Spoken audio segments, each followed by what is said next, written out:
Hey, how's it going? And welcome back to Consuming Cinema, a show about making and pairing food and drinks from popular movies and TV shows. Today, to celebrate Hanukkah, we're making and pairing Manischewitz with brisket and chocolate-covered macaroons from The Holiday. If you haven't seen The Holiday, it's a 2006 romantic comedy written and directed by Nancy Meyers, which follows two women, an American named Amanda and a Brit named Iris, both who, because of some equally unfortunate guy problems, decide to swap their London and Los Angeles homes for the holiday season. Iris makes quick friends in LA, including a composer named Miles and a screenwriter named Arthur, who has Iris and Miles over for Hanukkah dinner. There, Miles admits, "I've had too much of the Manischewitz.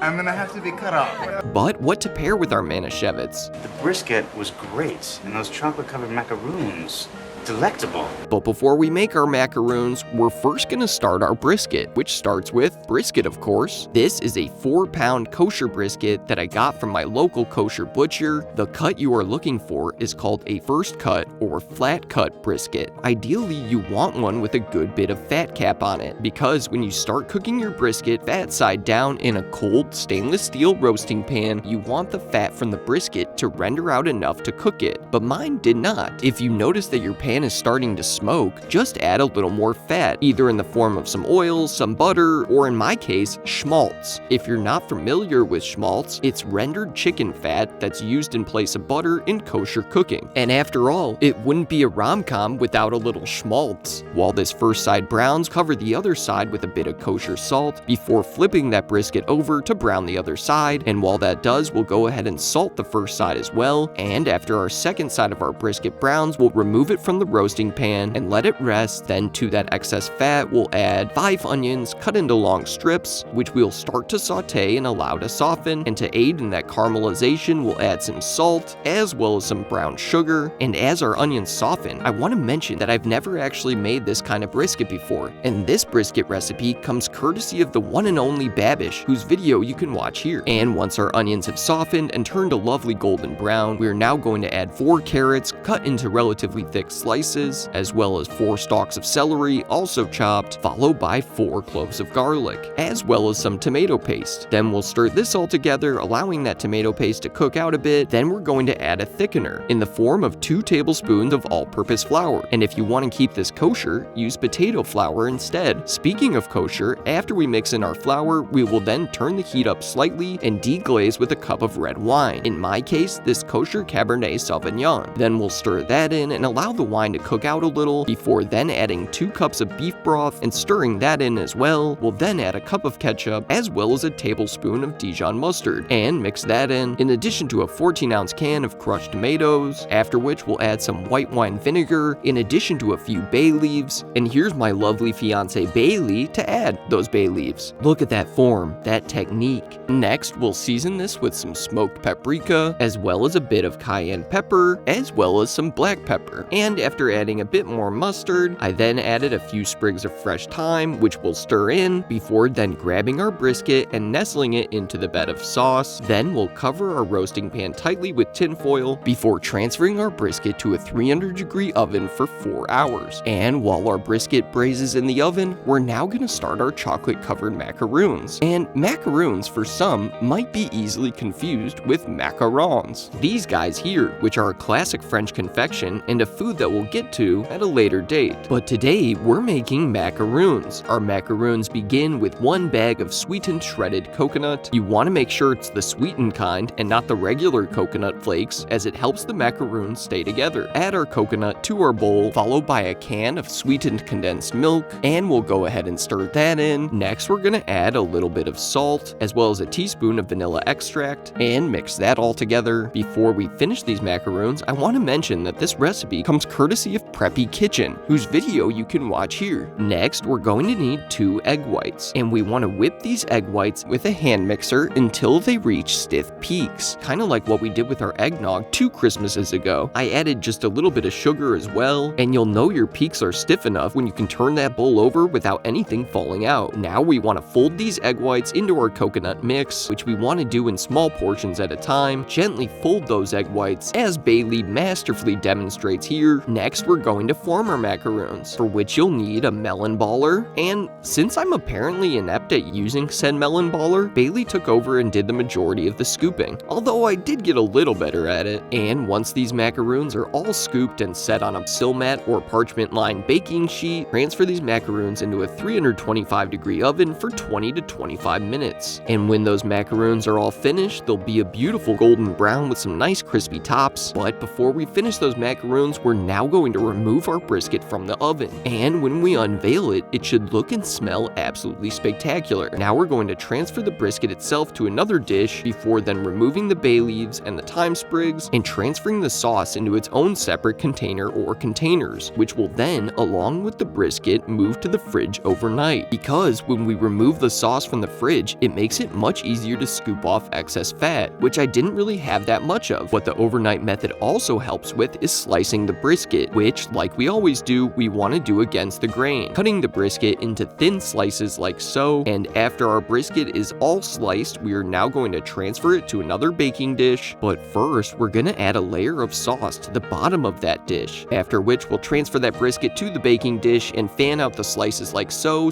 as they get exposed to the sauce. And we'll add a few scoops of that sauce atop our brisket. Then we're going to cover our dish and transfer this brisket to a 375-degree oven for 45 minutes. As our brisket heats up, we'll now finish our macaroons, for which we'll need some melted chocolate, which you can either do in a microwave or with a double boiler on the stovetop. And all we're going to do is dip the bottom of these macaroons into the melted chocolate, twisting gently and allowing them to rest on some parchment paper. We will now remove our brisket from the oven, and it shouldn't really come as a surprise that it somehow smells even more extraordinary in here than it did last night. But before we plate our brisket, let's first talk about Manischewitz, which is a sweet kosher wine which comes in several flavors, with the flagship varietal being Concord grape, a grape which is cheap, easy to grow, and resistant to harsh growing conditions, and one that's also high in acidity, becoming overly sour when fermented into wine, which is why there's a hefty amount of sugar added to Manischewitz for balance, resulting in its signature sweet flavor profile. But I, a Gentile who has never tried Manischewitz, had no idea what kind of glass to serve it in. A regular wine glass didn't seem to make sense. I thought about maybe using a coupe glass, but ultimately I decided to serve it in the same Irish coffee glass that I served absinthe in last episode you can watch here. So pour some Manischewitz into the glass of your choosing, and then we're gonna plate our brisket, which I mostly did off camera, before topping it with a couple spoonfuls of that delicious sauce. Then, last but not least, we're going to add some macaroons to our plate. And at long last, our brisket and chocolate-covered macaroons with Manischewitz is finally done. Now there's nothing left to do but to taste it. So we'll start with this mouth-watering brisket, and oh my, that is an absolutely phenomenal bite. Having never had this dish before, it's reminiscent to me of the best beef stew imaginable combined with elements of barbecue brisket. It is sweet, sour, tangy, just a little bit spicy, and that meat is melt in your mouth tender. Now we'll give one of these macaroons a try, and wow, these are truly special. What they remind me most of is Samoa Girl Scout cookies. They have a perfect balance of sweetness, the coconut has a tremendously soft chew, and there's just the right amount of chocolate. But how does our brisket and macaroons pair with Manischewitz? Well, here's to my first ever sip of Manischewitz, and quite honestly, it's not bad at all. It's incredibly sweet, but there's also this tartness that gives it a real balance. To me, it tastes exactly like Welch's grape juice. You can hardly taste the alcohol. But as far as Manischewitz is as a pairing, it's really good. The sweet, fruity flavor profile complements the chocolate and coconut quite well. But what I'm most impressed with is how well this Manischewitz complements the brisket. The sweet and sour element of the Manischewitz goes perfectly with the similarly sweet and sour flavor profile of the brisket sauce. So, while in my research for this episode, I found that Manischewitz actually seems to be more of a Passover thing than a Hanukkah thing, it can still make for a great pairing. All in all, I wish everyone who celebrates a happy Hanukkah, and promise that whatever you pair Manischewitz with, it'll most definitely be worthy of 2 thumbs up. If you like the channel, please like, subscribe, and hit that notification bell. Please leave any video suggestions in the comments below. Full recipes will be included in the link in the video description. Follow us on all forms of social media at Consuming Cinema, and don't forget to join us next week when we make a pairing from the holiday. Again, happy Hanukkah, and as always, Thank you for watching.